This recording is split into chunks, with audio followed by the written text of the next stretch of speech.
Et pour débattre de ce conflit de travail, je retrouve notre panel de députés. Pour les libéraux, Greg Fergus, pour les conservateurs, Pierre Paulus, pour le Bloc québécois, Louise Chabot, et pour le NPD, Daniel Blaikie. Bonsoir à vous quatre. Bonsoir. Bonsoir.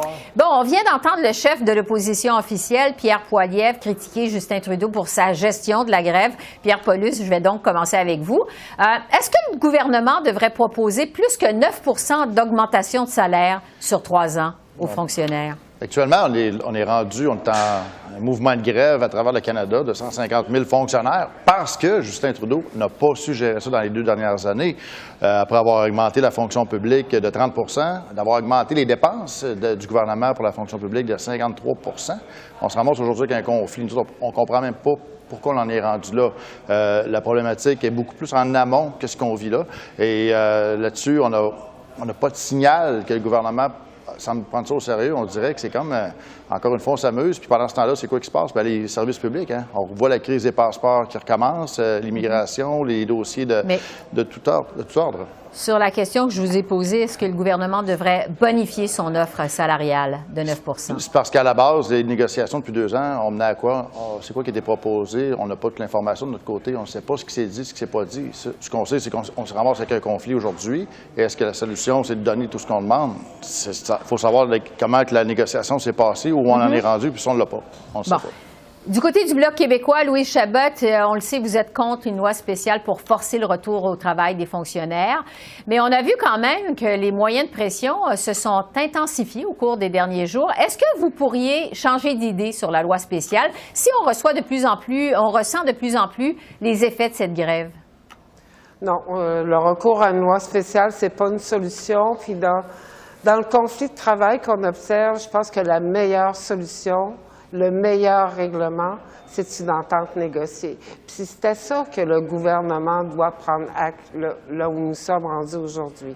Et c'est pour ça qu'on demande au gouvernement, à sa ministre responsable, au premier ministre même, d'intervenir. On est dans le cas d'une grève du secteur public, là. C'est le secteur public, donc c'est la fonction de l'État. C'est extrêmement important qu'il y ait un règlement négocié. Et qu'une loi spéciale n'est pas une solution. Oui. Au NPD, Daniel Blaikie, vous êtes plutôt, on le sait, du côté des travailleurs au NPD, mais les employés de Revenu Canada demandent quand même 30 % d'augmentation de salaire sur 3 ans. Est-ce que vous trouvez que ça respecte la capacité de payer des Canadiens ou si vous trouvez que c'est trop, 30 % quand même? Bien, on n'est pas là aux tables pour faire des déterminations de qu'est-ce qui est raisonnable ou non. Nous pensons qu'il y a quand même un principe ici parce que nous savons que les ententes entre le gouvernement fédéral et ses employés sont souvent pris comme exemple pour des autres industries y inclus dans l'industrie privée. Alors, nous pensons qu'une attente devrait reconnaître la période d'inflation exceptionnelle dont nous avons tous subi comme Canadiens et Canadiennes. Évidemment, ce n'était pas une inflation de 30 % mais ce n'était pas une inflation de 3 % non plus. Alors, c'est essentiel que le gouvernement soit à la table et propose une offre qui reconnaisse cette période d'inflation. Ouais. Et ce n'est pas juste important pour les fonctionnaires, mais pour tous les travailleurs à travers le Canada qui veulent voir des haussements de leur salaire qui reconnaissent aussi cette période d'inflation. Oui. Pour les libéraux, Greg Fergus, on en est donc au jour 7 de la grève des fonctionnaires. Vous avez entendu les critiques de vos collègues. Il y a aussi le président de l'Alliance de la fonction publique qui juge que la présidente du Conseil du Trésor est incompétente. Est-ce que Mme Fortier, Mona Fortier, est toujours la bonne personne pour négocier avec les syndicats? Évidemment que oui, elle est la bonne personne. Écoutez, quand on entend ces paroles-là, on doit ajouter beaucoup de grains de sel là-dessus. C'est dans une période de négociation. Le président de la AFPC veut mettre la pression sur le gouvernement. C'est de la bonne guerre. Écoutez, ce qu'on avait à faire aux fonctionnaires, ça ne vient pas de nulle part, ça vient en partie d'une détermination de la Commission d'intérêt public qui examine d'une façon désintéressée pour examiner les demandes de l'employeur puis aussi les besoins des employés. Ils sont convenus que 9 % c'est un bon chiffre. C'est la raison pour laquelle on a avancé ces chiffres-là. Mais moi, la chose qui est la plus importante, Esther, c'est le fait que les deux parties sont toujours à la table de négociation.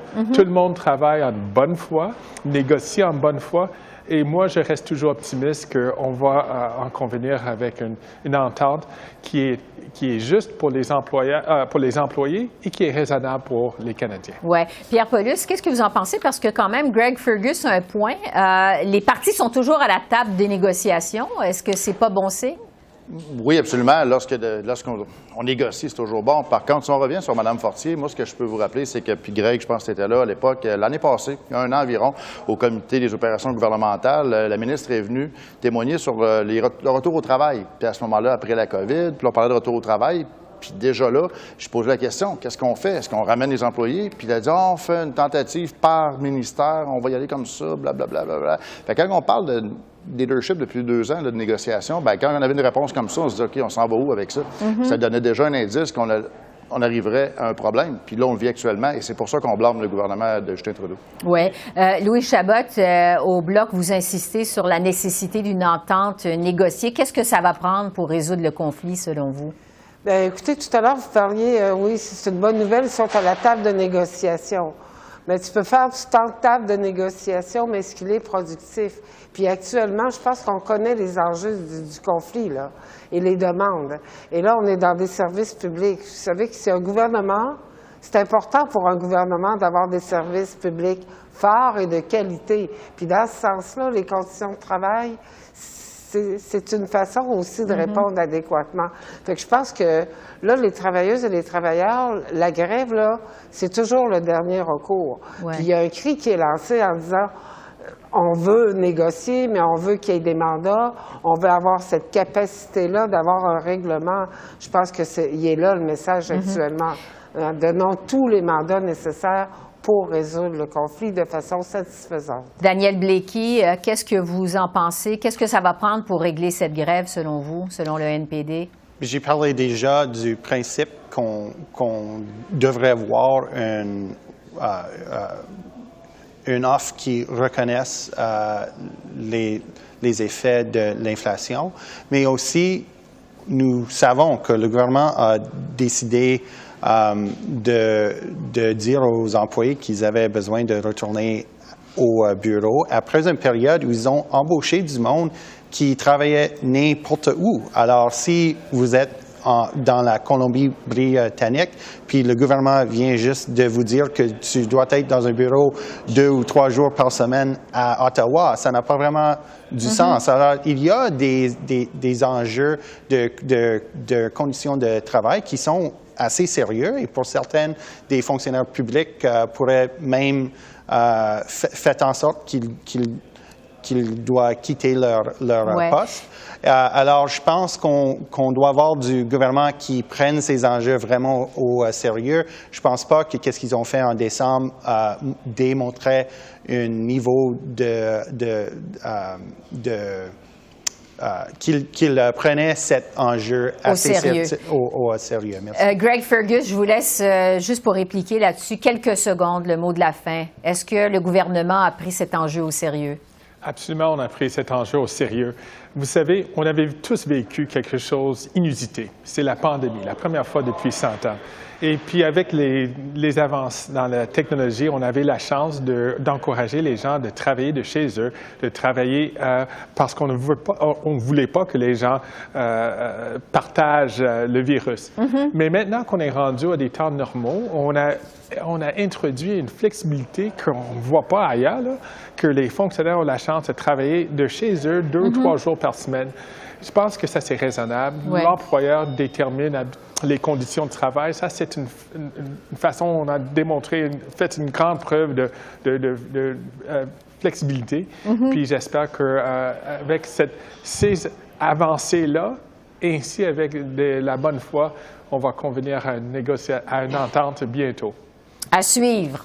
Merci à vous 4. Merci de votre temps. C'est apprécié. Merci beaucoup. Merci, au revoir.